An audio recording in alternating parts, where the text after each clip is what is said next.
Bienvenue au podcast des Quinquants. Hey, notre premier ensemble, d'habitude on est chacun chez nous, hein? On est moi à Québec, François Bernard à Alma, mais là c'est notre première fois les deux ensemble et on est à Petit Saguenay, donc au chalet familial et... le domaine Tremblay, disons-le. Oh, voilà. C'est une belle petite, un beau petit chalet, on dit chalet là, mais c'est un beau chalet, on est très bien. Comme vous voyez la vue d'ailleurs derrière nous, c'est... Sur le bord de l'eau. Hein, on se fait pas chier, on est en vacances. Puis, en fait, c'est ça. On pensait peut-être vous entretenir pendant pas mal tout l'été, en fait, avec... Mais finalement, des quinquants occupés comme nous autres, on s'est pris des vacances, puis...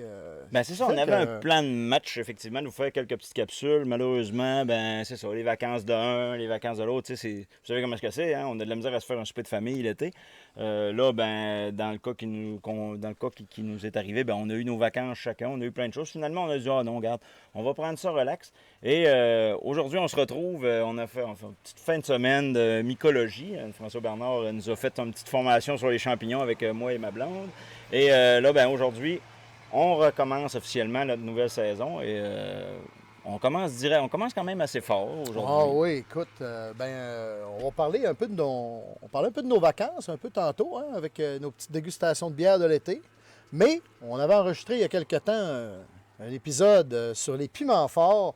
Puis écoute, qui dit piment fort dit aussi sauce. Dit Normand Brathwaite.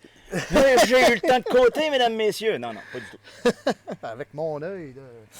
Et, écoute, qui dit piment fort, donc c'est ça, dit barbecue, dit sauce et tout ça. Puis écoute, donc, ça va encore avec l'été, c'est encore le temps des barbecues. Puis là, c'est le temps où les piments, justement, sortent et commencent à mûrir. Et donc, qui dit piment au Québec, Patrice dit... Écoute, c'est toi qui vas me le présenter, c'est ton ami, mais c'est un spécialiste, une sommité mondiale dans le piment et quelqu'un qui a vraiment des histoires fascinantes à nous raconter. Moi, je ne savais pas trop quand j'ai commencé cette entrevue-là, je ne savais pas trop où ça y irait. Et puis, écoute, c'est un homme qui est d'une générosité incroyable. Monsieur... Claude Dubé. Donc, quand qui dit piment fort au Québec, dit Claude Dubé, le chef à sauce, bien sûr. Et donc, on a eu du fun avec cette entrevue-là. Puis on a bien hâte que vous regardiez ça. Hey, l'été s'en vient, Pat. Puis écoute, qui dit été, dit barbecue, dit sandwich, dit piquant, dit bière, un peu toutes sortes d'affaires. Mais écoute, là, il fallait pas passer à côté de jaser piment fort, de jaser sauce piquante, parce que, écoute, hein, un bon barbecue, il faut pimenter un peu la patente. Puis là, on s'est dit, écoute, regarde, ça prend le top des tops au Québec, le pro, le chili head qu'on a au Québec. Claude Dubé, salut! Bonjour.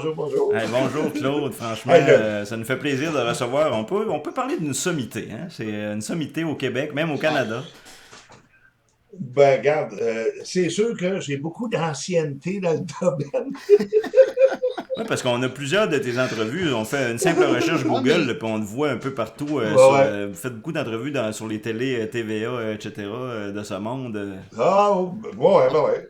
Pour ceux qui ne connaissent pas Claude, là, c'est vraiment là, la référence en piment fort, en sauce piquante au Québec. Et maintenant, depuis l'ouverture, évidemment, du Chac à sauce, là, c'est en plus, hein, et puis je sais que les gens y vont, puis ils aiment ça d'aller te voir, puis de jaser. Puis en même temps, tu es un modèle aussi pour une nouvelle génération aussi qui aime ça, se lancer des défis, puis un peu tout ça. Tu es un peu le parrain, un peu, là, puis on peut penser au Spice Boy, entre autres. Là, puis, les Spice Boys. Entre autres, là. Évidemment, si tu veux parler de défis, moi, je vais rétablir les pendules.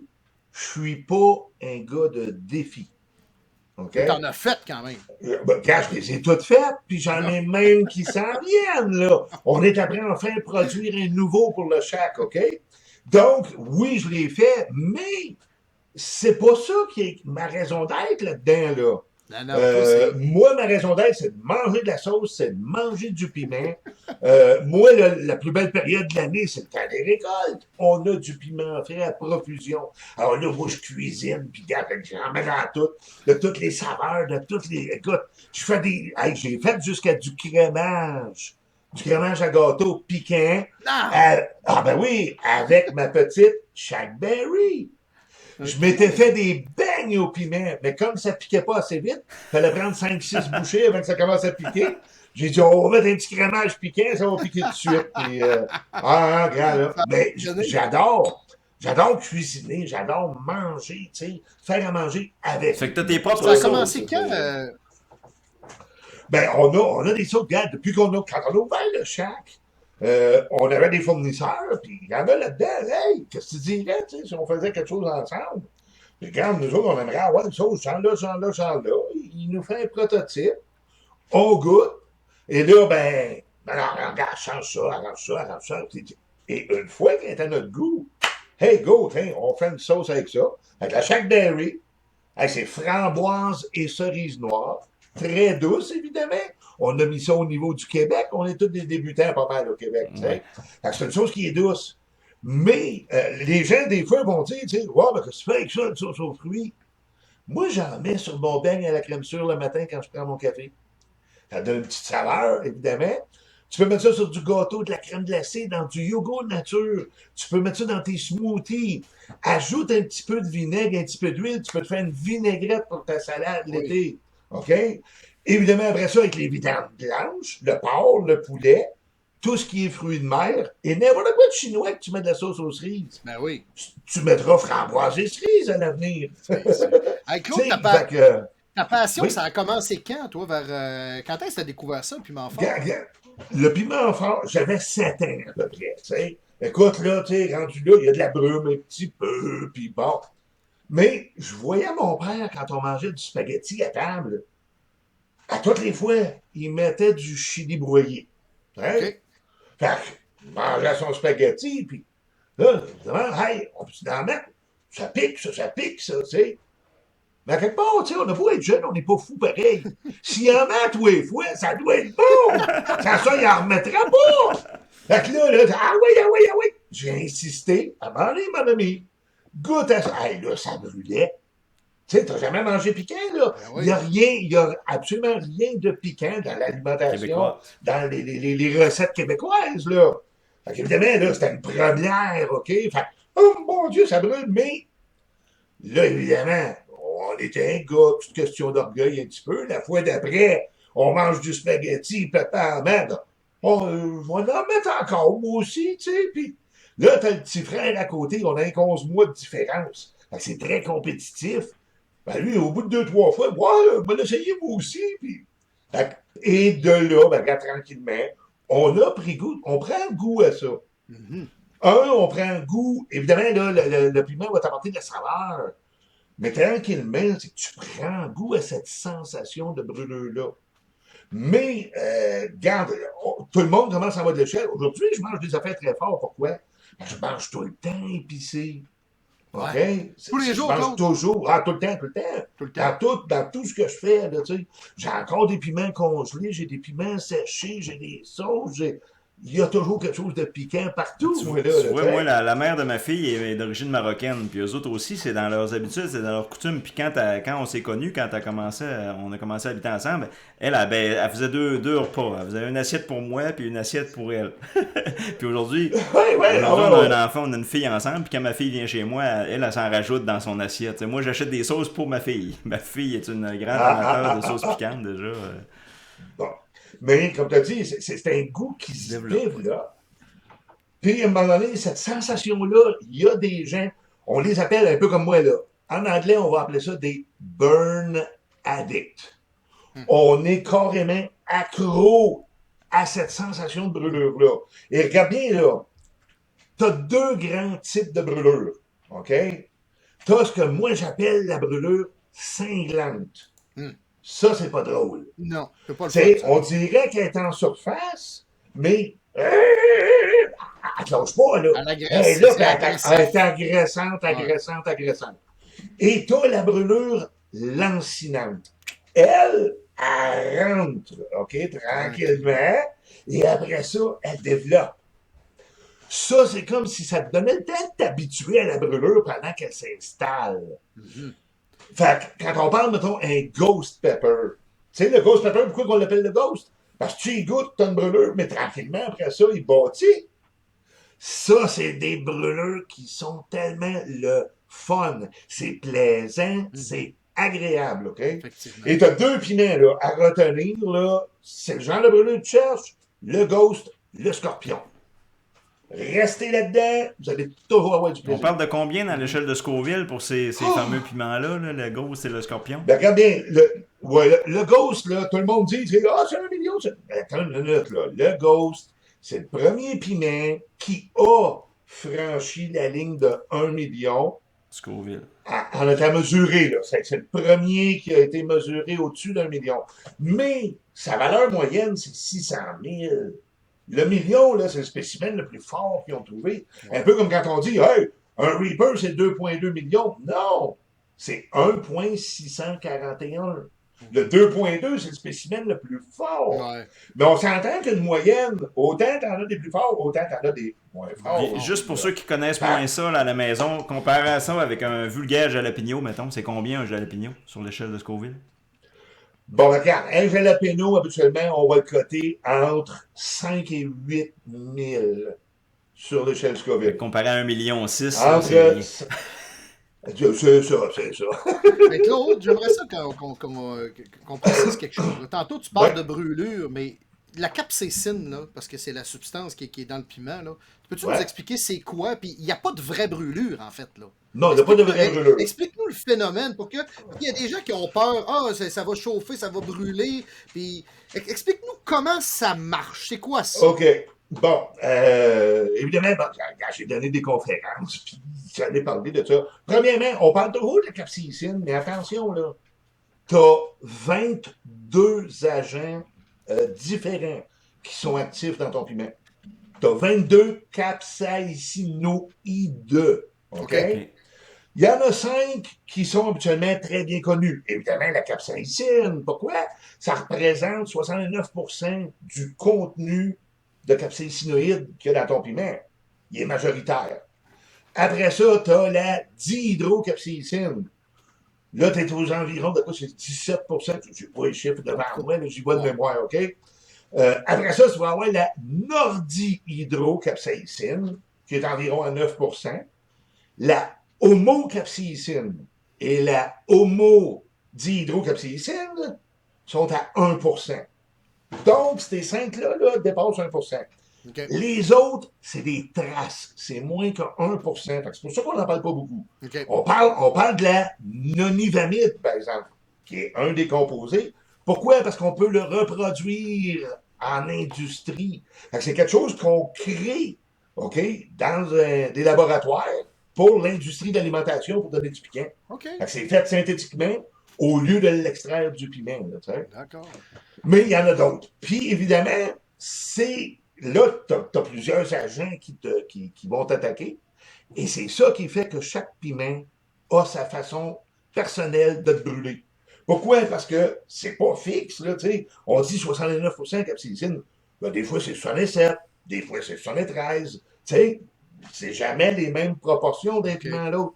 Alors, c'est pour ça que tu as des piments qui vont brûler rien que le devant, t'as des brûlés. Il y en a d'autres qui brûlent rien que la gorge. C'est les variances dans ces composés-là qui fait que les brûlures sont différentes. Puis, Claude, est-ce que c'est vrai que ça brûle autant en sortie qu'en entrée? Regarde, je sais pas pour les autres. C'est la question qui tue. Écoute, ça prend ça. Moi, là, regarde, dans mon cas à moi, aucunement. Il n'y a pas de truc, là. Tu manges pas ça avec du pain. Non. Il y a des trucs, Claude, hein? Il y a des trucs pour pas que ça chauffe, Claude, quand même, hein? Garde, pas vraiment.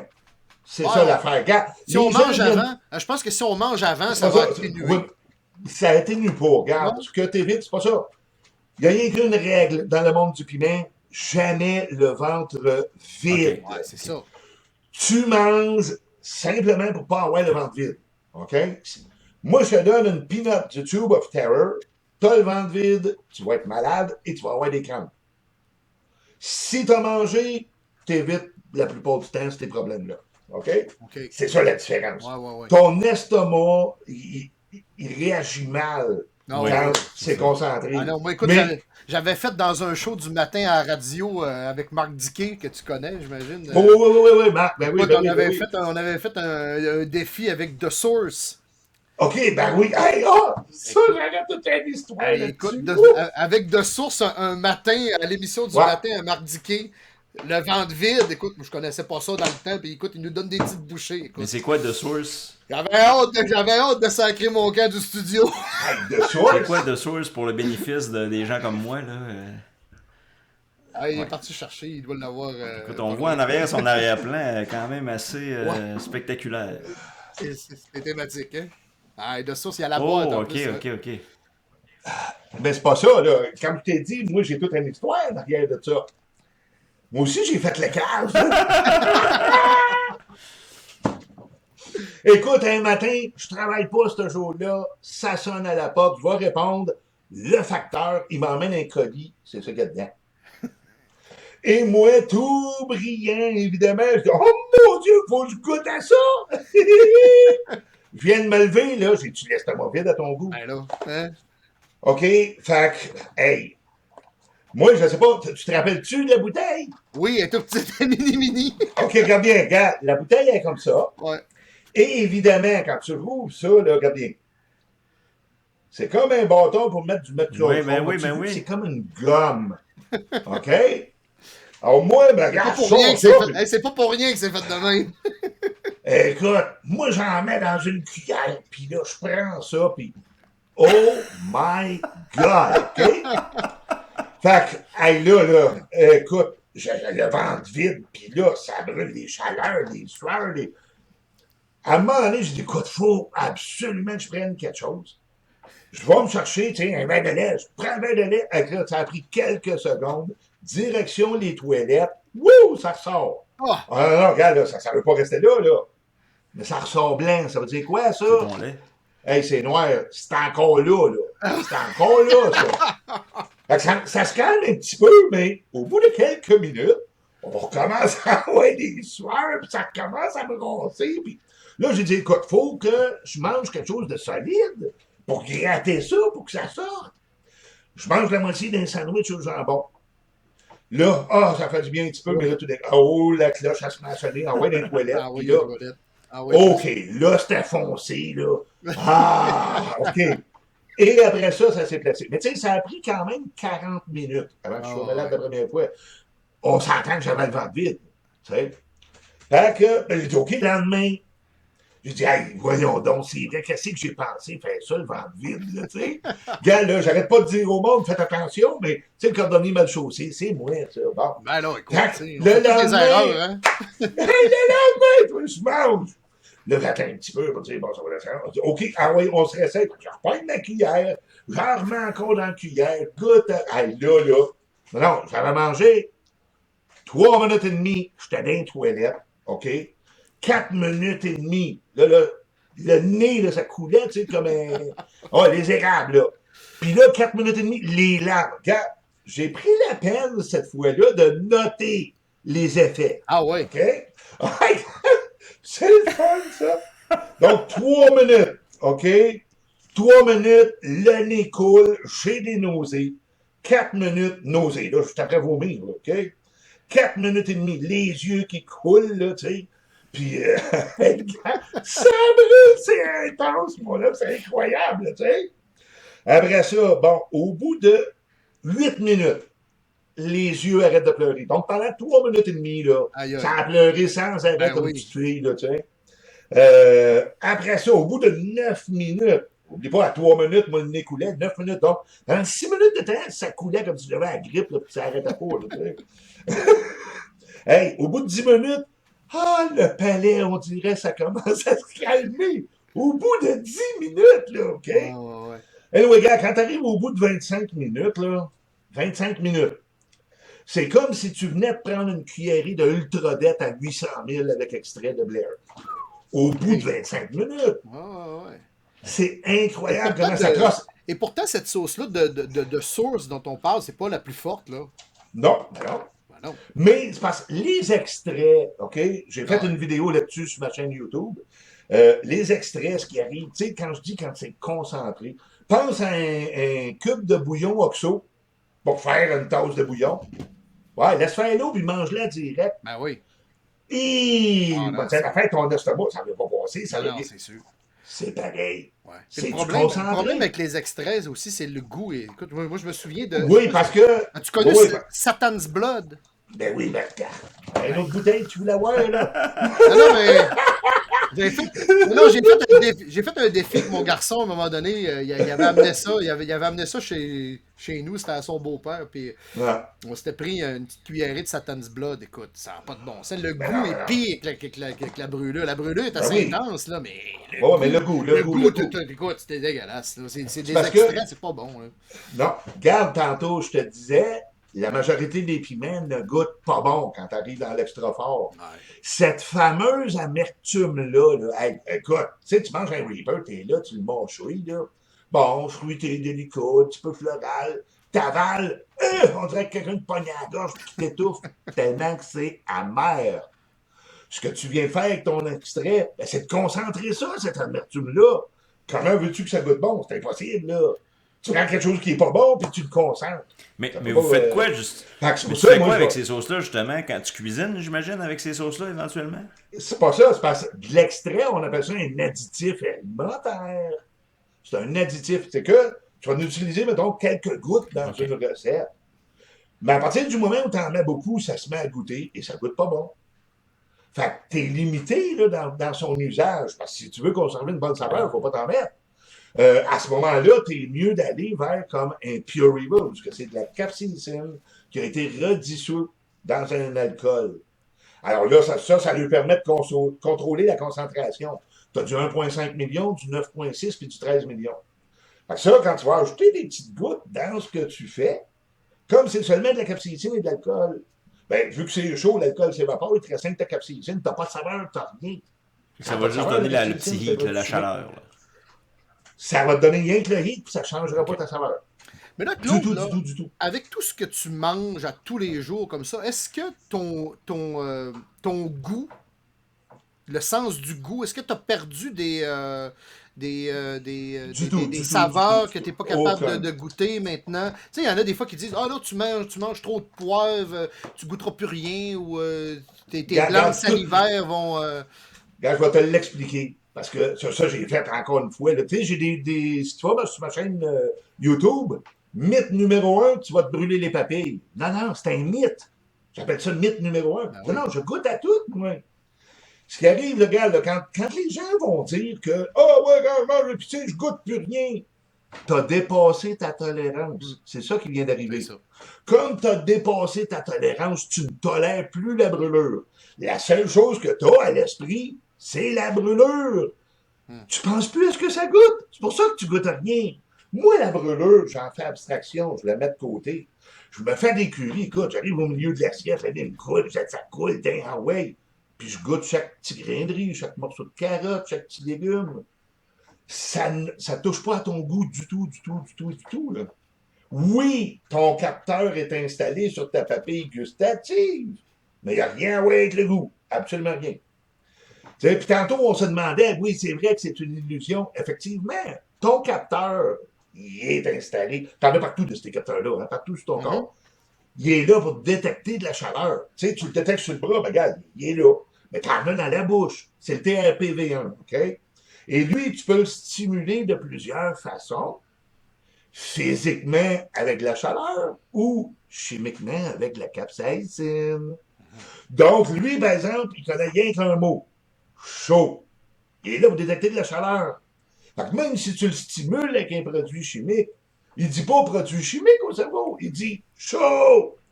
Mais il n'y en a pas de chaleur. Pleure des yeux.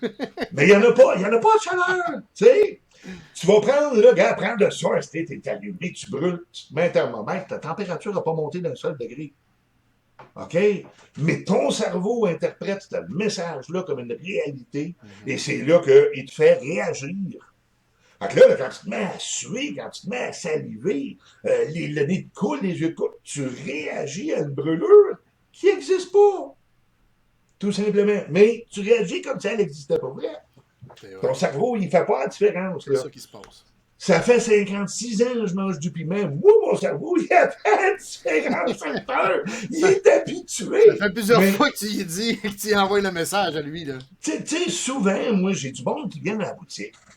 Puis là, je lui dis, hey, tu veux-tu goûter? Oh, moi, je mange pas de piquant. OK. Je sais qu'est-ce qui t'est arrivé, toi. Quelqu'un t'a déjà donné quelque chose qui était trop fort pour toi. Tu as vécu une bien mauvaise expérience. C'est pour ça que tu as peur de recommencer. Fais-moi confiance. Je vais te donner quelque chose que tu vas aimer, puis qui va être juste correct pour toi. Ah, Il achète de la sauce avant de partir. Bon, on dit qu'il faudrait que je t'amène ma blonde. Moi.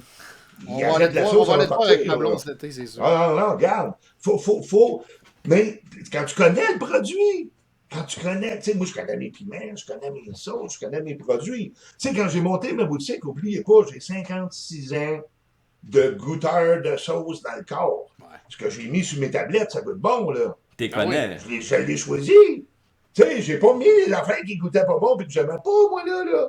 J'ai mis des affaires qui sont Mais justement, tu parles que ça fait Fait t'as 56 ans d'expérience. T'as dû remarquer que dans les peut-être, je sais Ouais. pas, 15 dernières années, l'offre a explosé au Québec, en tout cas des produits québécois. Il me semble que là, une vingtaine d'années, il n'y en avait moins que ça. Regarde, non. T'as pas moyen d'aller si loin que ça, là. En 2015, il n'y avait rien déjà, là. Tu sais, Mais tu sais, nous autres, à Québec, on a Fireburns qui est né là, il y a quelques années, puis ça a explosé. Là, c'est la grosse folie. Là. Oui, mais, regarde, on s'entend, Fireburn, ça reste. Tu sais, à un moment donné, oui, il y a eu une très grande évolution dans la sauce, là, tu sais. Hey, moi, j'en ai vu un méchant bout, là, j'en ai vu au-dessus de 50 ans, là, tu sais, de ce qui se passe, des changements qui se sont opérés dans le monde de la sauce. La sauce, initialement, ça a été inventé pour quoi? Pour cacher le goût de la viande. Ça, il y a bien du monde qui ne savent pas ça. Tu sais, en 1800, regarde, là, c'est en 1868, parce qu'en 2018, ça faisait 150 ans. En 1868, quand ils ont inventé le tabasco, le monde, il y avait des frigidaires, des congélateurs, là. Ah, t'en as pas moins de doigts. Il n'y en avait pas. La viande devenait ce qu'on appelle rance. Elle goûte pas bon, elle goûte la charogne, elle est encore comestible. Tu peux la manger, mais elle goûte pas bon. Fait que là, écoute, là, t'as des grands chantiers, là, tu sais, comme quand ils ont fait le chemin de fer, puis en way donc, t'as un paquet de monde à nourrir. Hey, tu tues pas un bœuf à tous les jours, puis gars, là, le monde t'a pas riche dans ce temps-là. Quand tu tuais une bête, tu t'arrangeais pour la conserver le plus longtemps possible, avant de dire, bon, ben, gars, ok, c'est plus mangeable, on va en tuer un autre. Tu sais? Fait que tu cachais le goût de la viande avec ta sauce piquante. Tu sais, ben, toi, t'as de la viande, elle goûte pas bon. Tu mets une tonne de vinaigre, une tonne de sel, puis tu sacs du piment, puis ça brûle, puis que ça échange les idées. Le but d'une sauce, c'était que tu goûtes pas ton lunch. Aujourd'hui, c'est plus ça, là. Aujourd'hui, ce qu'on veut faire avec une sauce, c'est relever la saveur de nos mets, pas le cacher. Ben non. Fait que moi, là, regarde, ça fait quoi, 30 ans que de la louisianaise. Moi, du vinaigre, je mets plus ça sur ma bouffe. Tu sais, évidemment, les plats épicés, le plus de plats épicés, c'est dans les cuisines asiatiques. Oui, mais les Asiatiques, ils cherchent à jouer avec des saveurs. Hein? Fait que c'est toutes des saveurs délicates, puis t'as plein de saveurs là, dans tes plats. Si t'en vas sacrer du vinaigre là-dessus, et voilà, tu viens de tout tuer ça, ces saveurs-là. Fait que moi, ça fait longtemps que du vinaigre. De toute façon. Les sauces qui ont trop de vinaigre, qui apparaissent trop rapidement dans les ingrédients. Là, mais pas juste ça, pas juste ça. Tu sais, à quelque part, là, un gallon de vinaigre, c'est 2,50, là. Tu sais, remplir une bouteille de 50, ça coûte 8 cents et demi, là. Fait que s'il y a bien du vinaigre dans ta bouteille, c'est parce qu'il n'y a pas beaucoup d'ingrédients, là. Fait que moi, je me tiens un petit peu loin du vinaigre. Comme tu as dit, au départ, moi, ça vient tuer des saveurs que non, je veux continuer de retrouver une fois que j'ai mis ma sauce. Mais à quelque part, j'ai plus l'impression d'en avoir de mon argent. Ouais, oui, tu vas avoir des vinaigres de framboise ou des vinaigres de cidre ou d'autres sortes de vinaigres que le vinaigre traditionnel. Mais c'est pas ça, tu sais, regarde le tabasco, comment ça coûte. Ils le savent, eux autres, c'est du vinaigre qu'ils vendent, là. Ouais. C'est pas cher, du tabasco. Fait que nous autres, en tout cas. Moi, je me suis éloigné de ça. J'aime mieux une sauce consistante, une sauce, là, que. Non, regarde, là, t'as de la misère à la verser, là, tu sais. Tu sais, ça, regarde, là, mais tu veux, c'est pas liquide, c'est pas comme de l'eau, là. Oh. Ça, c'est le fun. Ah! Hey, Claude, avant de parler des meilleures sauces, j'aimerais ça que tu nous expliques comment on mange un piment.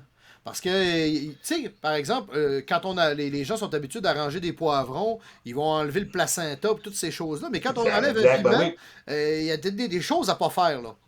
Mais c'est pas ça. Ça dépend ce que tu fais avec. OK? Ça va toujours dépendre de ce que tu fais avec ton piment et ce que tu cherches à faire avec.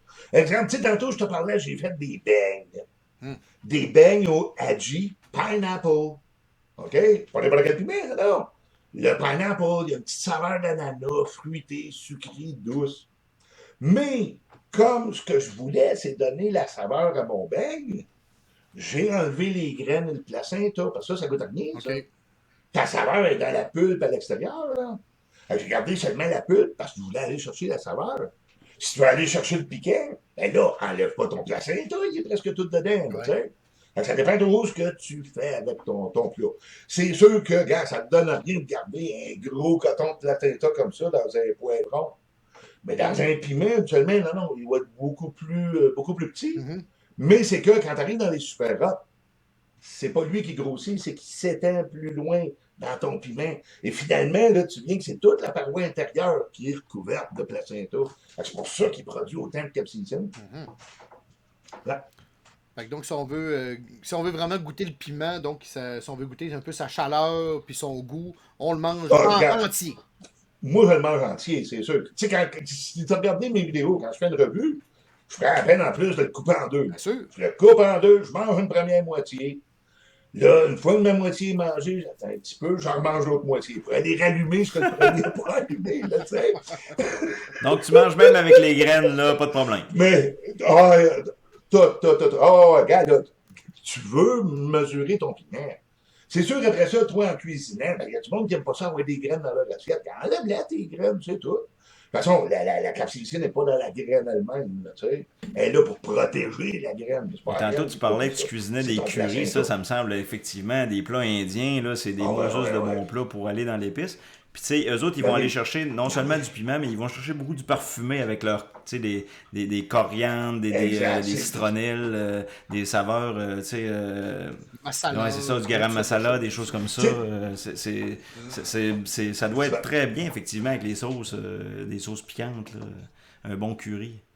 Puis, gars, comme tu as dit, moi, ma passion pour le piment vient de là. Tu sais, vraiment, la cuisine asiatique. Tu sais, regarde, quand tu regardes ça, là, on vient des vieux pays, nos origines, nous autres, là. T'sais, on vient de la France, on vient de la Pologne, on vient de, bon, l'Italie, bon, etc. OK? Alors, regarde ce qui se faisait comme bouffe, là. Ce monde-là, là, regarde, les épices, là, ça fait pas longtemps qu'ils connaissent ça, eux autres. Ça fait 800 ans. Quand t'as pas en tête, là, la route des épices s'est ouverte dans les années 1200. Là, il y avait une expression, Claude. Mais en il y avait une Asie? expression, Claude, quand j'ai resté à Paris. J'ai resté 2 ans à Paris, puis il y avait une expression qui disait « Un bon français élevé à la crème et au beurre ». C'est que ça en dit long, hein?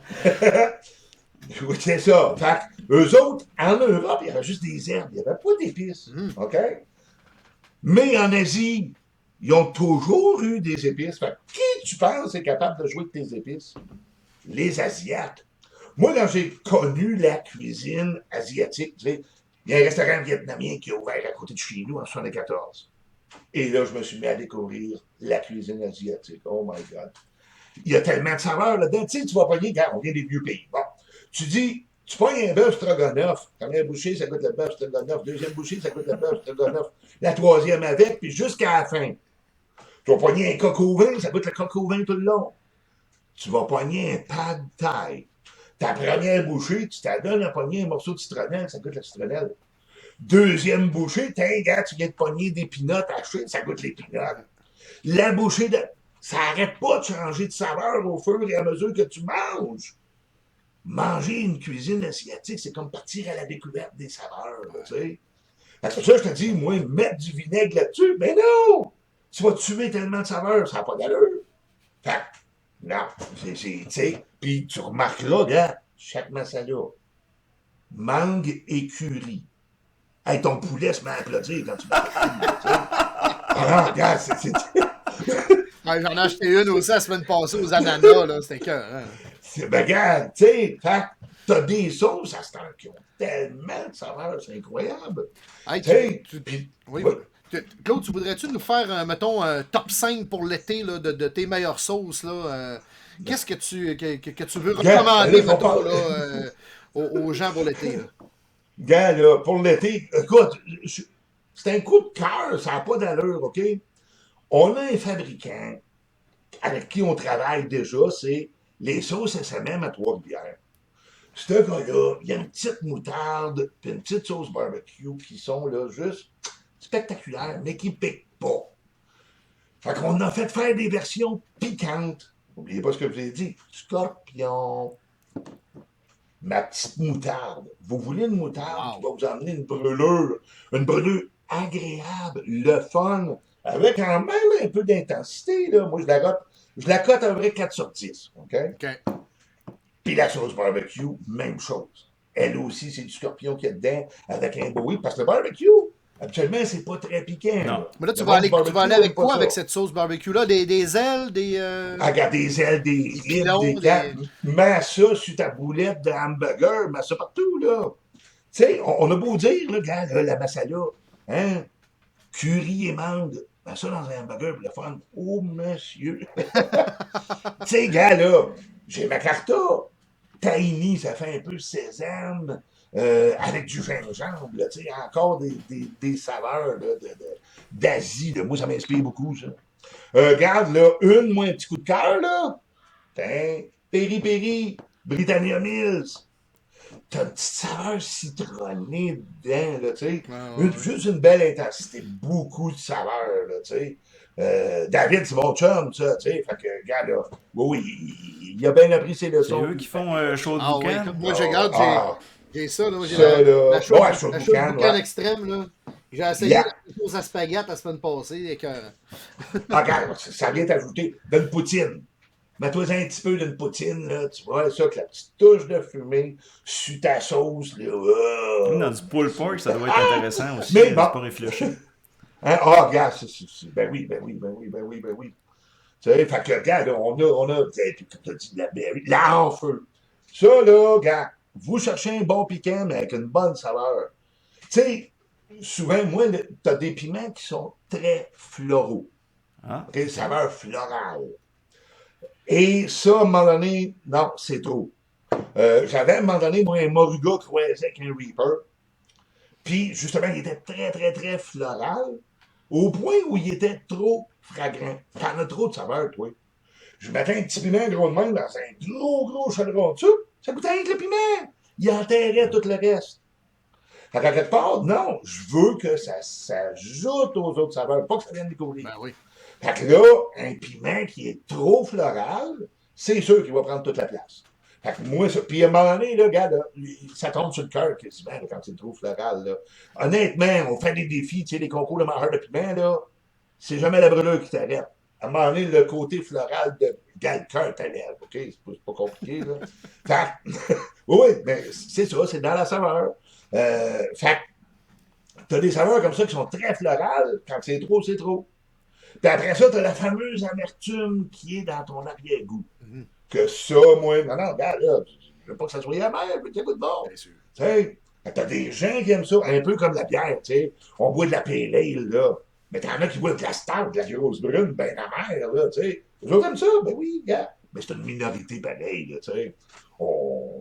On est, je pense, dans la bonne vague quand on dit pas trop floral puis pas trop amer, s'il vous plaît.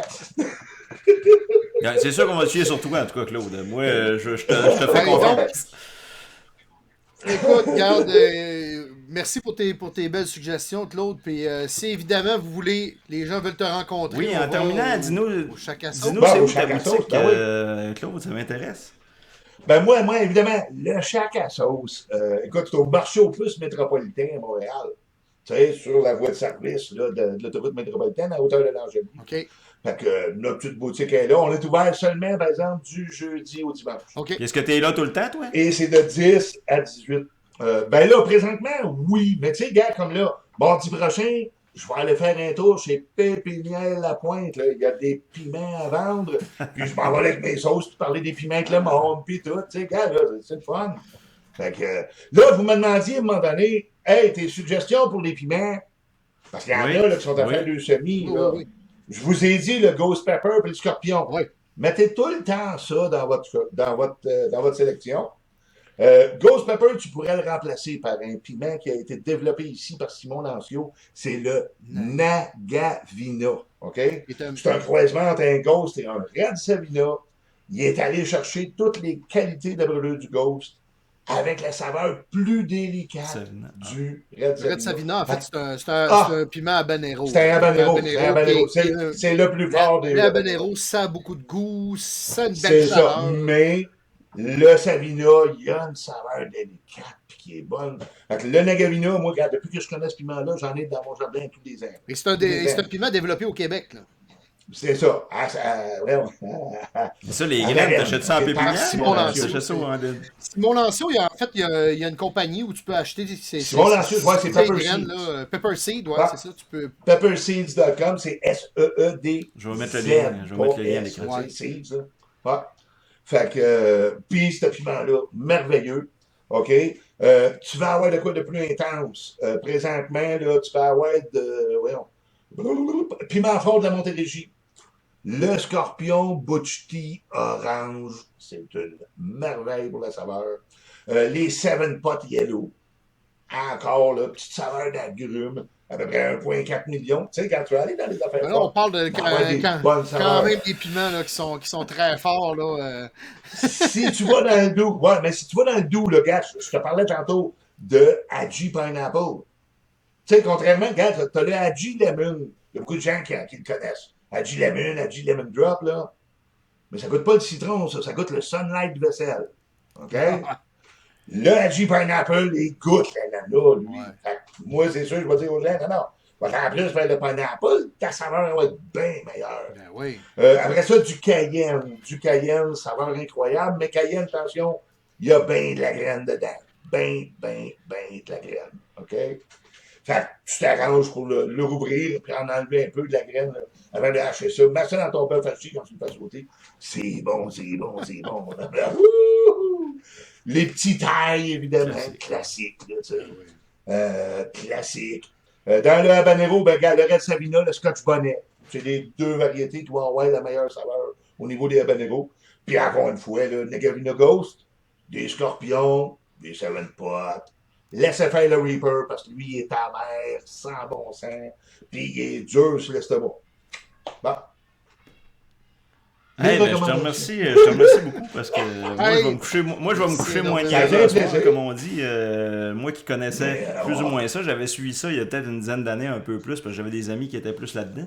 Mais là, écoute, j'en ai appris beaucoup. C'est très intéressant. Puis on va essayer d'aller te voir. C'est sûr que je monte à Montréal pour mes vacances cet été. Je vais essayer d'arrêter sur le coin sur la voie de service de la métropolitaine, arrêter de faire un tour parce que.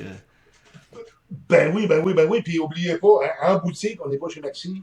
Il y a plusieurs des sauces que vous pouvez goûter sur place, puis vous rendre compte par vous-même à quel point une sauce piquante, ça peut être bon.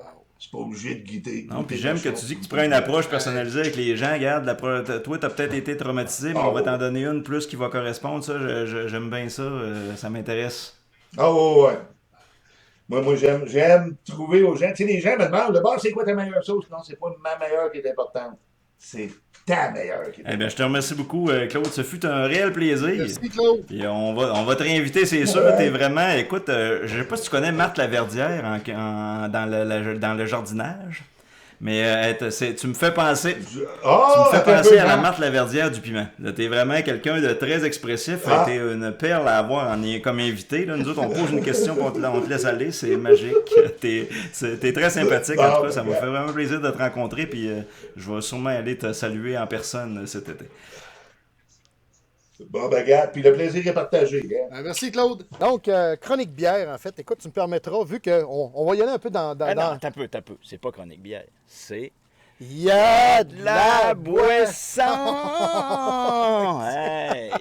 Rappelle-moi alors, écoute, hein? C'est pas une non, mais écoute, bière, les vacances m'ont joué dans le ciboulot, mon tabarouette. Écoute, j'ai donc très beau voyage à Moncton, en fait, une semaine là-bas, où encore une belle résistance francophone là-bas, où il y a plein d'artistes et plein de choses. Puis en fait, un soir, on est allé souper dans un magnifique restaurant qui s'appelle la Brume du Coude, les Brumes du Coude. Et à Moncton, en fait, devant Moncton, il passe une espèce de canal, en fait, qui est une espèce de coude, en fait. C'est pour ça que les Brumes du Coude, ça vient de là. Et où il y a 2 fois par jour un mascaret, c'est-à-dire une grosse vague qui déferle devant la ville et qui passe donc dans ce canal-là. Et il y a même des gens qui surfent là-dessus. Donc, c'est un peu l'attraction de la place, là, un peu comme la côte magnétique qu'il y a là-bas. Un mascaret. On appelle ça un mascaret. C'est type de vague, donc, qui peut avoir 4, 5, 6 pieds de haut, là, qui rentre donc dans la ville et qui... donc, c'est un peu... les touristes sont là pour voir passer le mascaron. On sait à quelle heure, là, il va passer un peu à chaque jour, là, puis tu peux... C'est documenté, ça se trouve facilement, là. Et donc, il y a ce restaurant-là, donc les Brumes du Coude, qui était... Magnifique restaurant où on a été très, très bien servi d'ailleurs aussi. Et j'ai dégusté cette bière-là qui s'appelle la Work Horse. Donc, c'est une IPA, en fait, qui vient de Fredericton. Et comme je vous ai dit, les microbrasseries foisonnent vraiment au Nouveau-Brunswick. Il y en a tout plein. Et celle-ci, ben, je l'ai bien aimée. Donc, on se verse ça. Donc, c'est une IPA à 7 %. Tiens, je laisse vite. Je te laisse t'en vider toi-même si tu veux. Donc, on va goûter à cette bière-là. Évidemment, c'est pas pour... je veux pas critiquer, évidemment, nos voisins de province, là, mais on est quand même, je dirais, très chanceux au Québec parce que c'est sûr que quand je suis arrivé à mon départ, tiens, mon cher... santé. Santé, à notre retour en donc, onde. c'est une IPA, donc 7 % qui est faite à Fredericton, qui s'appelle, donc, je rappelle, la magnifique Work canette Horse. D'ailleurs, la Work Horse. Et donc... le nom de la micro, Maybe Brew. Maybe Brew, exactement, donc de Fredericton. Évidemment, donc, nos voisins, ben, n'ont pas accès à la bière autant que nous au Québec, je trouve. Il faut que tu ailles dans des épiceries spécialisées, vraiment. C'est plus cher aussi, je pense. Hein? C'est plus cher. Ouais. C'est pas facile de trouver de la bière. Donc, quand je suis arrivé un peu dans les dernières journées, j'ai fait, faut que je rapporte de la bière. Puis là, j'essayais de... Tu sais, j'étais, bon, évidemment, à pied. Puis là, bon, j'essayais d'aller... Mais tu sais, il faut que tu ailles dans un endroit qui vend de la bière. Là. Et c'est pas comme au Québec, tu n'as pas de la bière partout dans les dépanneurs, les épiceries. Ils n'en vendent pas. Donc, c'est plus difficile d'accès. Donc, j'ai pas nécessairement rapporté tout ce que j'aurais voulu rapporter. Mais quand même, des belles... Mais les gars, on a une couleur qui est quand même assez dorée, je dirais. Comparé souvent à des IPA qui sont peut-être plus pâles. Mm-hmm. Celle-là, elle a une couleur dorée, mais elle a un nez très floral. C'est une bonne bière. Hein? On considère ça comme une bonne bière. Moi, je prends une bière comme ça. Oh, c'est une très bonne petite IPA. Ronde. Très bonne petite IPA, là, sans prétention. C'est très, très bien.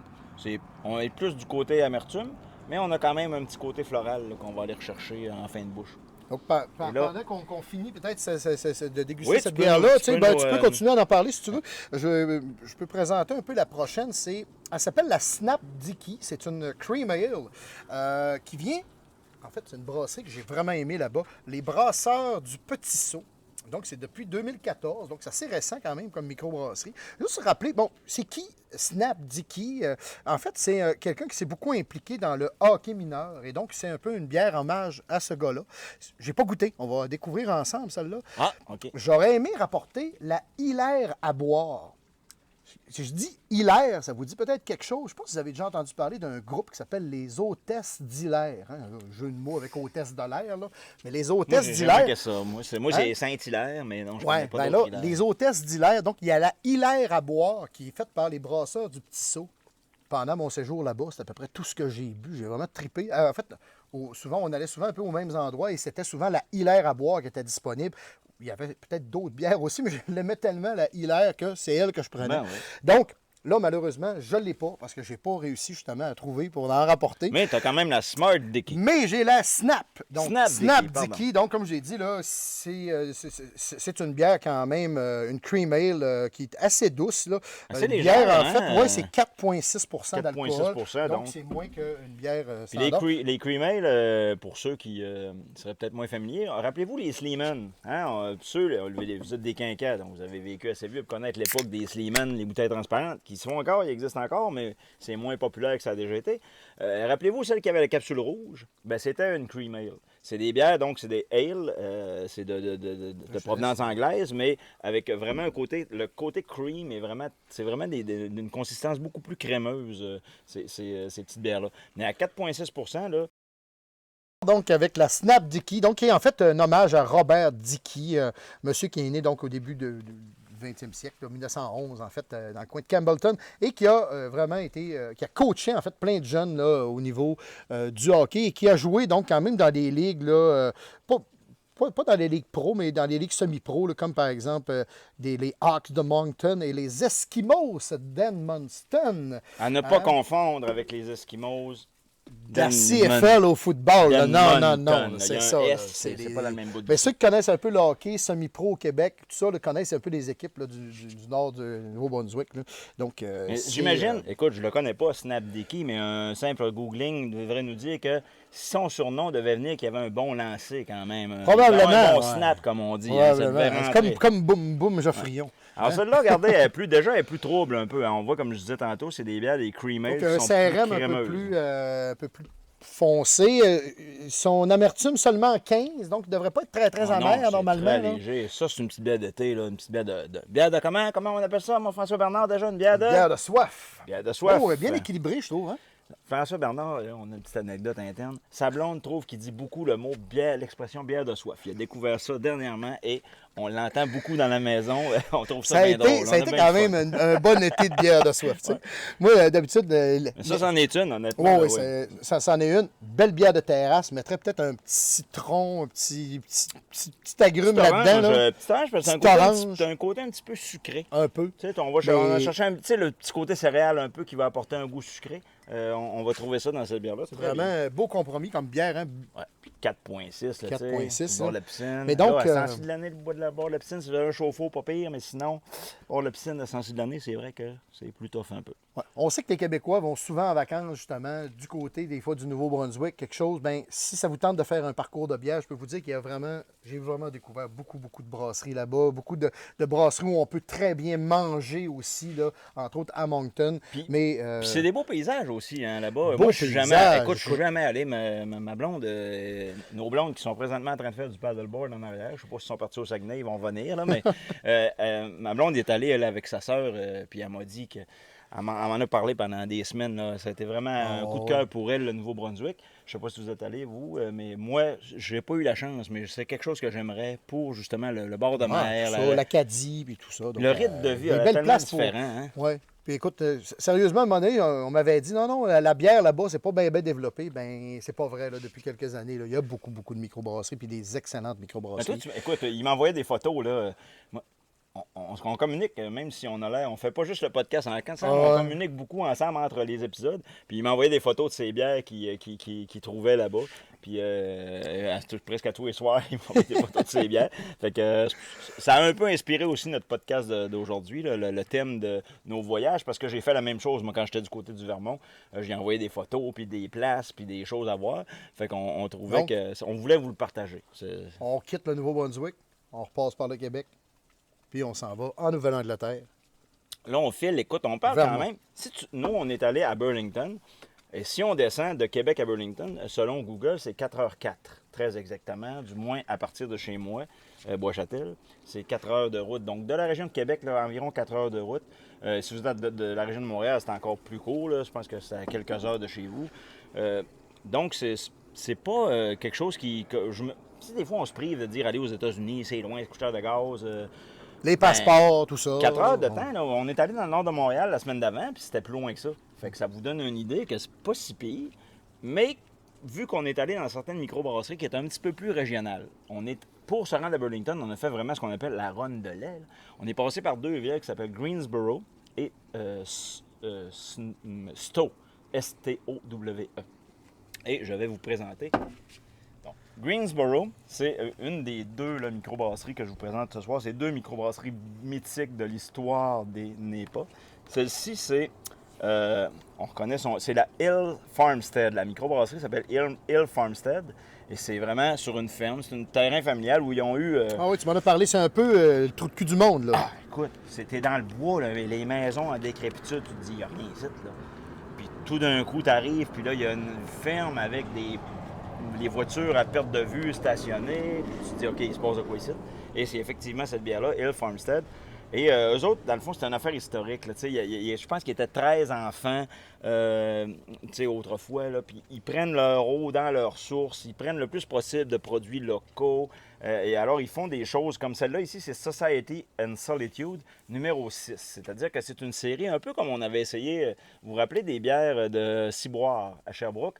On avait bu chacun une version de la IPA Test Mais la IPA test, c'est jamais pareil d'une fois à l'autre. C'est toujours des numéros. Ben, Je pense que c'est Alexandre qui n'avait pas la même sorte que nous autres, ou c'est toi qui n'avais pas la même sorte. C'est moi la même sorte qui n'avait pas la même sorte que vous autres. Ben là, celle-là, c'est ça. Ici, ils ont eu l'intelligence d'écrire le numéro sur la canette. Je donne ça, là, s'il y a des gens, des brasseurs au Québec qui m'écoutent, là, ça, c'est très intelligent. Ça coûte un peu plus cher, mais c'est plus le fun pour le Un consommateur. crayon feutre, ça peut aussi faire, mais au moins, on sait qu'on boit le numéro 6 parce que la numéro 5 n'était pas pareil. Celle-là, donc c'est... Tu vas pouvoir finir la tienne. C'est une IPA impériale. J'ai pas vu le pourcentage. On doit être à 7, 8 on même. Les Américains, ils marquent tout ça sur les canettes, eux autres. Écoute, mais... Écoute, moi, je la Je pense pas que c'est marqué. Je l'ai pas vu, là. Évidemment, on va vous raccourcir ça au montage. Ça aussi. Ben voyons, Chris, c'est... Pas trop des bloopers cette année. C'est pas marqué, Pat. Bon, donc, on a un autre... C'est une Imperial India Pale Ale. OK. Mais considérée... Quand vous allez en Nouvelle-Angleterre, ils vont jamais dire n'est pas. Ils vont dire c'est une IPA. OK. Mais comme elle vient de la Nouvelle-Angleterre, on considère que c'est une n'est pas. Okay. Elle, c'est une Imperial IPA. Et je l'ai déjà bu, moi, j'y ai déjà goûté. C'est un petit... c'est quelque chose de très intéressant. Oh, quand même, c'est clair. Hein, oui, quand même. Mais brasse-la un petit peu. Dans le fond, des fois, les n'est pas... Oui, des fois, ils sont fermentés en canette, puis... Comme la prochaine que je vais vous montrer tantôt, tu vois, regarde, on a un petit peu plus de... Moi, t'en prendre. Moi, t'en prendre un fond. Okay, merci beaucoup. Merci beaucoup. Là, mon cher, à ton voyage aux États-Unis, on voit qu'il y a quand même beaucoup de dépôts dedans. Oui, il y a beaucoup de dépôts. Moi, ça ne me pose pas de problème. Il y en a évidemment qui aiment moins ça, mais... Quand je vais arriver à la prochaine tantôt, qui est le summum, selon moi, je vais vous expliquer un peu le pourquoi de la rage comme ça. Du côté de l'île Farmstead, c'est un super bel endroit parce qu'effectivement, c'est dans c'est un peu comme ici, très retiré. Petit Saguenay, je ne sais pas si vous connaissez, là, vous descendez dans Charlevoix et vous allez en direction de la Côte-Nord. Et puis à un moment donné, juste avant d'arriver à la traverse, dans le fond, vous tournez à gauche à un endroit qu'on appelle la Rivière-Noire. Vous passez un pont, vous tournez à gauche, et puis là, vous descendez tout le long de la rivière du Saguenay, dans le fond, en vous dirigeant donc envers la baie, envers le Saguenay. Envers Sagard, envers, évidemment, le domaine Desmarais que tout le monde connaît un peu au Québec. Là, on dépasse Sagard, c'est un peu plus loin que Sagard, et là, on arrive dans un coin, moi, j'ai passé là toute ma jeunesse, et puis on arrive là dans un coin où c'est un petit village, là, que tu as à peine le temps de dire « bienvenue, au revoir ». Mais c'est de toutes les petites rues avoisinantes. Et là, on a eu la tournée de la fin de semaine qui nous a fait découvrir vraiment un super beau coin. Bien, Greensboro, au Vermont, c'est un peu dans le même genre. C'est vraiment dans la forêt, c'est très, très, très nature. Et cette ferme-là, dans le fond, la cabane a été vraiment retapée, c'est très, très moderne. Et ils font ça souvent aux États-Unis, ce qu'ils appellent un beer garden. Vous connaissez l'appellation parce qu'au Québec, ils en font de plus en plus maintenant, en Beauce, à Québec, à Montréal, ils en font un peu partout. C'est vraiment le concept d'avoir une terrasse, mais sur un terrain comme privé. Ce qu'ils appellent ça beer garden. Fait que c'est le fun parce que tu es sur un terrain, les gens viennent avec leurs chiens. Au Vermont, ils trippent beaucoup. Ils ont tous un chien. Au Vermont, puis ils amènent tous leurs chiens à la brasserie. Et les enfants, ça court partout, ça joue au ballon. C'est comme une autre planète. Tu te dis, mon Dieu, on est ici en train de prendre de la bière, mais eux autres, c'est l'activité familiale, là, où tout le monde vient passer. Puis je vous montrerai des photos pour ceux qui ont la version vidéo, qui nous regardent en vidéo sur YouTube. Je vous montre des photos, là, vous allez voir que c'est quand même... C'était quand même agréable comme place, là, honnêtement. Là. Pat, qu'est-ce que tu en penses de cette bière-là? Ben, moi, je l'adore. Au nez, on a presque un odeur de pissenlit. Elle est longue en bouche, hein, quand même. Alors, remarque quand même... Est-ce que tu as la bouche molle, François? C'est encore un petit inside entre nous. Inside joke, ouais. Mais, vous réécouterez le premier épisode. Il y a quand même... je remarque quand même quelque chose sur la canette. Bon, on remarquait ça tantôt. Pas de pourcentage d'alcool. Pas de SRM non plus, concernant donc la IBU non plus. Donc, il manque beaucoup quand même d'informations intéressantes qu'on a souvent dans nos canettes québécoises de microbrasserie. Il y a quand Mais même moins- on est un peu avare d'informations. Mais moins sur les séries laboratoires comme celle-là, qui est Ouais. un numéro 6. Dans le fond, si tu veux avoir l'information complète, François Bernard, sur le site, je vais vous l'afficher en bas ici, l'information complète. Là. Sur la canette, effectivement, on n'a pas Mais je tout, note mais sur le site... que, à part de savoir qu'on est dans une Imperial India Pale Ale. Oui, India Ouais, Pale, India donc Pale, Imperial IPA, dans le fond. Ouais, ouais. Mais sans au nez tout de suite, par rapport aux deux dernières qu'on a bu, tu sais, on sent Non, c'est très floral. Là. très, très floral. C'est vraiment... Très floral. Donc, on est vraiment dans un milieu, tu dis aussi, qui est très nature. Donc, ça correspond quand même ils ont assez des bien à bières, leur, eux, ils ont des bières tu sais, traditionnelles là, qu'ils vendent régulièrement, qui ont des noms des enfants, les fameux 13 enfants qui étaient à l'origine à la ferme. Tu sais, t'as Arthur, t'as Florence, Georges, j'ai de la Georges qui est une bière brune, on en a ici. Fait que ils ont des produits très diversifiés, c'est pas seulement que de la IPA, ils ont vraiment des produits pour tout le monde. Puis encore une fois, c'est vraiment pas loin, c'est vraiment pas très loin du Québec, ça vaut la peine. J'aime bien, comme je disais, il y a beaucoup quand même de dépôts. La mousse, il y a quand même une mousse persistante. Ça fait une belle, oui, après, Hein? depuis le temps qu'on a Assez l'a versé, persistante ouais, ouais. aussi. Puis, belle couleur. Belle crème, même en ouais. bouche, là, on sent un côté crémeux. Bière qui est très, bien, ouais, très bien. Comment on peut dire ça? Très bien équilibré. balancé, très Ouais. bien équilibré, Et effectivement. c'est moi souvent ce que je recherche dans une bière, c'est justement un peu d'équilibre comme ça. Des fois, on va avoir des bières qui sont trop surettes, qui sont trop amères. Et donc, des fois, il faut juste bien équilibrer ça, le sucre, puis des fois un côté salant un peu. Mais ici, on est vraiment dans le floral, on est dans le long en bouche, puis c'est très Puis, agréable à si boire. vous avez là. écouté nos épisodes avec Alexandre, notre chroniqueur bière que je salue, Brou et compagnie Brou et à Alma, compagnie, notre nos ami commanditaires, Alexandre, qu'on va revoir bientôt là, parmi nous. Là. Effectivement. Il ne pouvait pas être ici aujourd'hui parce qu'on ne l'a pas invité, mais ça sera pour une prochaine fois, Alexandre. On t'oublie pas, on pense à toi. Je voulais aller voir ta boutique d'ailleurs, malheureusement, c'était un peu loin. Ouais. Mais on se reprend, promis. Donc, parenthèse, c'est vraiment, tu sais, c'est des lieux qui sont un peu comme si vous avez, au Québec, là, il y a des brasseries qui sont comme ça, mythiques. Dieu du ciel, je suis allé aussi cet été. Je voulais découvrir des lieux là, qui ont marqué un peu l'histoire de la bière. Et avec Alexandre, quand on écoute nos vieux épisodes, on en a parlé à un moment donné, j'ai demandé, est-ce que tu trouves qu'actuellement, les bières, ils ont une tendance à mettre un peu trop, à ajouter du jus? Et la grosse tendance au Québec actuellement, c'est ça. Là. Écoute, la Barberie, une microbrasserie de Québec, cet été, on fait un gros hit partout avec une bière qui s'appelait la Double Fruit. Et ils faisaient de la slush. Dans Ouais. les événements, les festibiaires de ce monde, Avec ils la faisaient bière de la slush. Barberie. Puis Ouais, le monde, écoute, ça va. se garochait. Ben les écoute, amis. ça va ailleurs, c'est correct. Oui, Ouais, mais- non, mais c'est correct. Je dis pas c'est mieux. Tu sais, la ou moins Barberie, bon. c'est quand même une institution. Ben oui. C'est parmi les premiers micros Non, mais à Québec. là, même au puis- Québec, là, même les NEPA, là, on a une tendance actuellement, puis pas seulement au Québec. Je suis allé à Burlington, la brasserie Foam, j'en ai pas malheureusement, parce que ça, c'est une découverte. Si vous allez à Burlington, vous devez aller chez Foam Brewery, juste devant le lac Champlain. Le lieu est fantastique. Les produits sont à jeter par terre, mais c'est plus la version... On est rendu en microbrasserie dans la version presque 3.0, où ce que là, on ajoute des jus. On va ajouter des jus de mangue, on va ajouter des jus d'ananas, on va ajouter pour donner, même aux IPA, là, pour aller donner un petit côté plus juteux. Mais à cette époque-là, moi, ce que je vous fais, ce qu'on essaie aujourd'hui, c'était vraiment juste avec les houblons. Juste en jouant sur le houblonnage, en rajoutant des houblons en fin de cuisson, ce qu'on appelle un mash dans le fond. On fait chauffer, c'est comme un thé, une bière, on en a déjà parlé. Quand on met le houblon à une température X, ça ne fait que libérer de l'amertume. Et quand on attend, quand ça redescend et qu'on rajoute du houblon là, ça va libérer plus des côtés floraux. Un peu comme quand on fait une sauce à spaghetti, on dit de ne pas mettre les fines herbes quand c'est trop chaud. Il faut mettre les fines herbes quand c'est plus frais, parce que sinon, ça va libérer seulement de l'amertume. C'est un peu la même chose avec les houblons. Donc, dans ces bières-là, on découvre vraiment des côtés floraux puis des côtés fruits, mais qui n'ont aucun fruit dedans. Tout ça vient des houblons. C'est ça que je trouve intéressant. Moi, je trouve vraiment... La prochaine, écoutez, j'ai presque hâte de finir celle-là pour vous revenir avec la prochaine. Ben, écoute, C'est- on va en parler la prochaine. Allons-y tout de suite. On va finir ça. Comme on Ben vous- là, écoute, c'est quasiment un grand moment pour toi, je te dirais. C'est pas Ben- mal ton summum de bière. Ben, c'est pas. Le summum de bière, c'est peut-être pas la meilleure bière ever, mais c'est une bière dont j'avais tellement entendu parler que les gens me disaient, il faut que tu ailles essayer ça. La microbrasserie s'appelle The Alchemist. Et je vous montre des photos. Si vous ne nous regardez pas sur YouTube, vous nous écoutez sur Spotify, prenez 2 secondes puis allez googler The Alchemist Vermont. Vous allez voir, c'est superbe. La microbrasserie est vraiment belle. On parle de travail artistique. Là. Il y a tout un gros silo sur le côté, tout peinturé. À l'intérieur, les fermenteurs, si tu veux, c'est d'immenses cuves, là, et toutes peinturées comme la canette.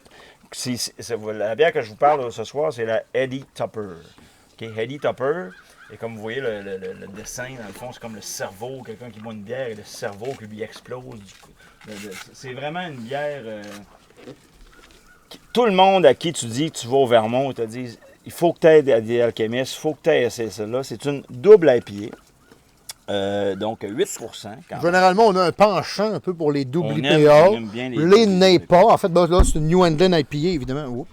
Bien sûr. Et il y a une particularité que j'aime bien, c'est qu'il est écrit en haut ici, drink from the can. Si vous, là, vous le verrez peut-être pas, mais il est écrit en haut, drink from the can.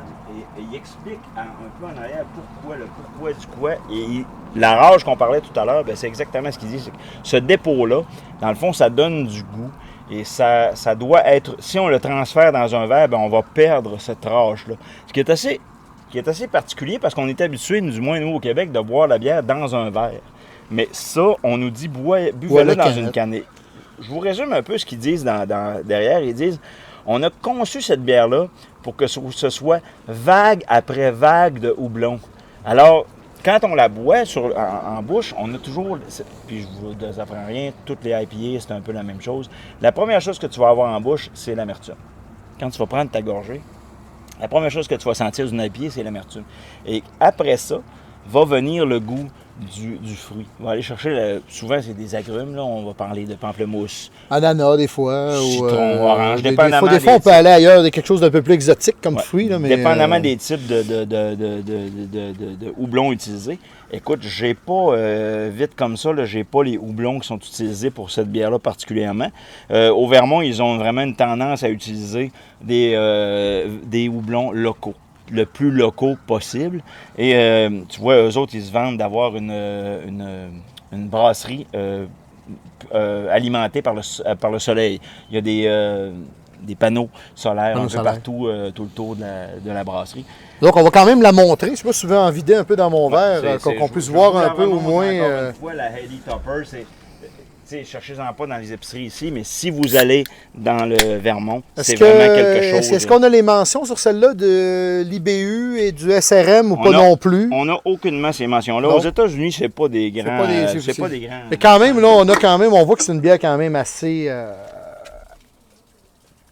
Je pourrais dire, assez dense. Hein? Ouais, puis là, je l'ai mais il n'y a pas tant de dépôt non plus. Mais là, c'est ça, c'est que la rage reste au fond, je la brasse. Il n'y a pas tant de dépôt non plus. Évidemment, on devrait, comme on dit, la boire de la canette, sauf que là, bon, on va s'en partager une là, dans un verre, là, juste pour au moins... Quand on la brasse comme il faut, on voit le voile, tu sais, une NEIPA, c'est caractérisé, entre autres, par le voile. On dit hazy en anglais, c'est comme un brouillard. Hazy, ouais, un brouillard. Hein.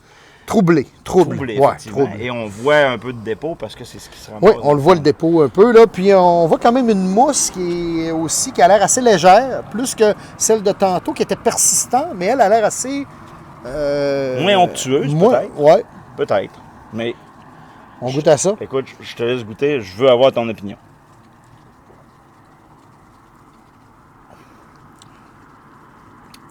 Ouais, c'est crémeux, c'est... Hein, c'est vraiment riche. Le goût de pamplemousse, un peu. Puis tu vois, l'amertume, l'amertume est là, mais bien balancée par le côté pamplemousse, etc. Ouais. Et tu vois qu'il n'y a pas de bel équilibre encore. Je disais tout à l'heure, on sent très bien qu'il n'y a pas de jus de fruits ici. C'est vraiment que les houblons qui donnent ces saveurs-là. Et moi, je n'ai que des félicitations à dire aux gens, aux brasseurs qui sont capables d'arriver à des saveurs comme ça. Du houblon, là, je vous rappelle, là, c'est du foin. Là. Si vous n'avez jamais vu un plan de houblon, là, c'est très haut. C'est haut de la hauteur d'une bâtisse. Et c'est des petits grains. Ça fait des petites copes, là, dans le fond, comme un peu des copes de cèdre. Là. Ceux qui ont des cèdres, là, ça fait comme des petits copes dedans, là, je sais pas comment on appelle ça. Là. Ben, ça fait un peu la même chose avec les houblons. Puis c'est ça qui est infusé. Puis c'est ça que tu arrives à aller chercher des saveurs comme ça. C'est très impressionnant. C'est sûr qu'aujourd'hui, là, au Québec, on retrouve des bières nettement supérieures à ça. Mais ça, c'est... Ramenons-nous en 2010 où il n'y avait pas ce genre de bière-là. C'est des gens qui ont été avant-gardistes, qui ont lancé un peu la mode des IPA. Pourquoi tout le monde boit des IPA aujourd'hui? Ça vient de des brasseurs comme eux, puis comme celle d'avant aussi, Hill Farmstead. Parce qu'avant, des IPA, personne ne buvait ça. Personne, le monde ne voulait pas boire. J'avais parlé, moi, au brasseur de chez l'Esprit de Clocher à Donnacona. Pour m'accompagner, on avait fait brasser de la bière chez eux. Puis il m'avait dit, moi, je pensais jamais de brasser de l'IPA. Il dit, personne... Vous savez ce que c'est de l'IPA? On en a déjà parlé. Vous savez pourquoi ça existait, l'IPA? Tu savais pourquoi l'IPA? Non, je me souviens pas. C'est India Pale Ale. Ouais. Pourquoi l'histoire de ça? Non. Dans le fond, c'est que l'Angleterre, la bière était brassée en Angleterre. Et l'Inde étant une colonie anglaise, envoyer la bière là-bas, c'était très loin. Alors, quand la bière arrivait, elle était tournée. On en a déjà parlé. Elle était surie un peu. Alors, on rajoutait des houblons pour empêcher que la bière tourne. Ce qui faisait une bière très houblonnée, très amertume, là, tu sais. Et on pensait jamais que ça allait devenir un trend où que le monde allait se garrocher à boire de ça. Même des brasseurs qui ont des microbrasseries depuis des années, elles ne l'avaient pas vu venir. Mais eux, c'est ça. C'est des gens qui ont été des précurseurs, selon moi, sur la création de nouvelles trends, nouvelles tendances de bière, je trouve. Aujourd'hui, bien évidemment, vous le savez, là, au Québec, là, il n'y a à peu près pas un village qui n'a pas sa propre microbrasserie. C'est rare. Hein? Écoute, il y a même des... Écoute, aux régions, on regardait ça. J'avais un de mes amis qui était de Montréal, qui est venu dernièrement au Lac-Saint-Jean. On regardait un petit peu, là, on s'est dit, écoute, il y a tellement de microbrasseries dans la région, c'est épouvantable. On va vous en parler d'ailleurs d'une de ma région, du Saguenay-Lac-Saint-Jean, prochainement.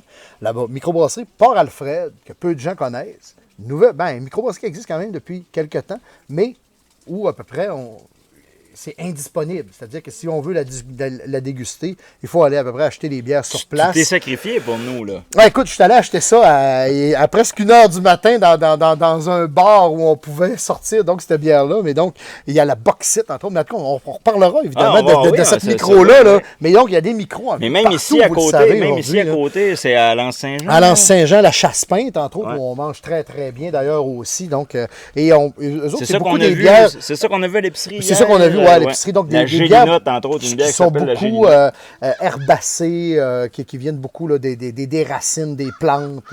Mais peu importe de où vous êtes au Québec pour nous regarder ou nous écouter aujourd'hui, je suis certain que dans un rayon de 20 km autour de chez vous, en tout cas, à peu près, là. Normalement, là, il y en a en Abitibi, il y en a vous avez une microbrasserie pas loin. Il y en a sur la Côte-Nord, tu sais, Saint-Pancras à Bécomo, qui est connu comme bar à base dans la Passion. Ah, puis il y a même... la Gaspésie, tu sais, je veux dire, on peut parler d'Oval, évidemment, mais il y en a des... Ah oui, Oval, c'est quelque chose. Puis Oval, encore, c'est ça, Oval, c'est le meilleur exemple, là. Tout le monde, à peu près, au Québec, voudrait pouvoir en profiter puis en déguster.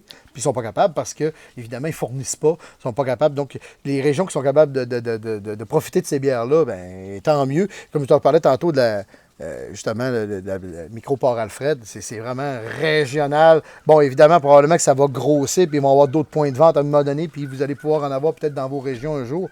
Mais pour l'instant, on parle souvent, entre autres, de la microbrasserie du Bas-Canada, c'est ça? Oui, Bas-Canada, à Gatineau. Pas capable d'avoir ça, par exemple, moi au Saguenay-Lac-Saint-Jean, on trouve pas ça. Nous, à Québec, on en a. À Québec, nous, on en a à l'occasion. C'est ça, de Montréal, probablement. Il y a plusieurs microbrasseries, donc ça se développe. Évidemment, il y en a tout plein, puis avec des produits mais plus si vous excellents, avez la chance d'en avoir une près de chez vous, puis tu sais, vous êtes un buveur de Budweiser ou de Miller, c'est correct. Là. Sérieusement, là, il y a chaque bière pour chaque occasion. Puis tu sais, de la Miller, là, ça a fait la job pendant des années, puis j'en ai bu, puis j'en bois encore quand je vais dans des événements. Je vais boire de la Budweiser, je vais boire de la Miller Lite. J'en ai, tu sais, c'est de la bière, là, c'est correct. Mais là, si vous avez un petit commerce local, là, quelqu'un qui s'est donné la peine... C'est des gens, là. Derrière ça, c'est des artisans, c'est des microbrasseurs artisans qui ont parti ça souvent dans leur sous-sol. Oui.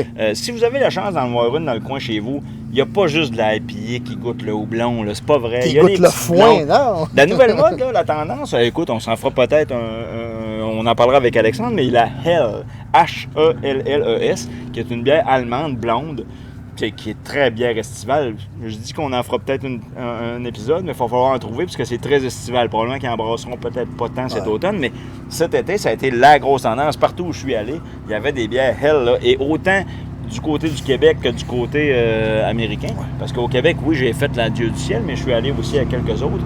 Et dont ici, ça, c'est Tête d'Allumette. Ceux qui ne connaissent pas la brasserie Tête d'Allumette, c'est à Saint-André de Kamouraska.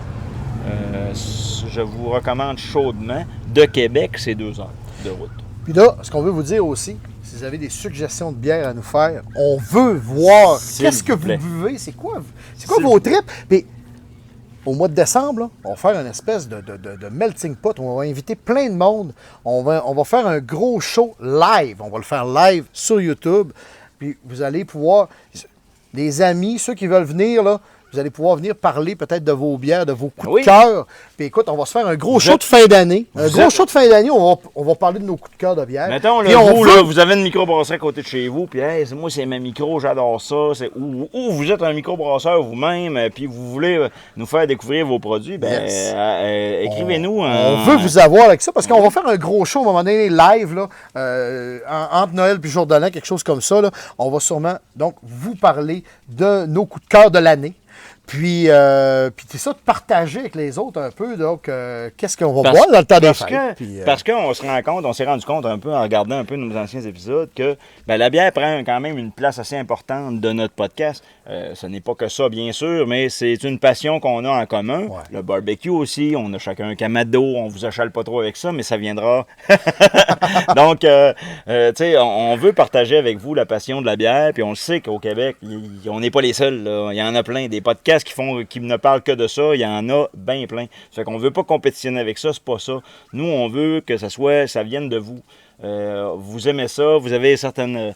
Écoute, mon père a 77 ans. Il a écouté un de nos épisodes sur la River Bend, la bière de François Bernard, qui parle de son roman. Je pense qu'il boit de la bitter. Il ne boit que de ça. De la bitter rousse de River Bend, donc, bière à 3,8%. qui est une excellente bière. Pas trop, évidemment, de calories. Donc, parfait pour... Mon père parfait pour les athlètes, parfait pour les gens qui font attention à leur ligne. Mon père qui a 77 ans, des problèmes de diabète, donc à 3,8%. Il ne veut pas s'empêcher de vivre, mon père. Ça a tout le temps été comme ça. Il ne veut pas se priver. Ça fait qu'il prend une petite bière, mais elle est à 3,8%. Il adore ça. Ça fait sa job. Il est super content. Vous en avez sûrement dans le coin chez vous des bières qui sortent un peu de l'ordinaire, qui se démarquent. Je parlais tantôt de Saint-Pancras à Bécomo. Tu sais comment ils se sont mis sur la map? Oui. Ils se sont mis sur la map une bière qui s'appelle la Crabe, et avec des A, plusieurs A, avec des accès circonflexes. Et effectivement, ils utilisent des coquilles de crabe dans leur brassage. Ça conclut notre rencontre. Hey, François Bernard, vraiment, merci beaucoup de nous accueillir chez vous. Quel beau village, Petit-Saguenay. Venez faire un tour. On va avoir prochainement un village en couleur, avec les peintres, les artistes, donc qui vont être en Saint-Jean et Petit-Saguenay, donc avec les belles couleurs évidemment de la région, là, le fjord, les couchers de soleil. Vous ne pouvez pas manquer ça. Je vous le dis, là, c'est de toute beauté. C'est pas une énorme ville. Il y a des campings, il y a des petits bed and breakfast, ça et là.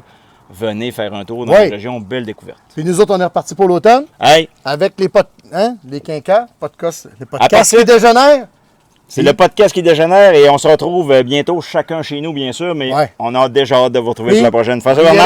Comme dirait Normand Batoué, la boisson!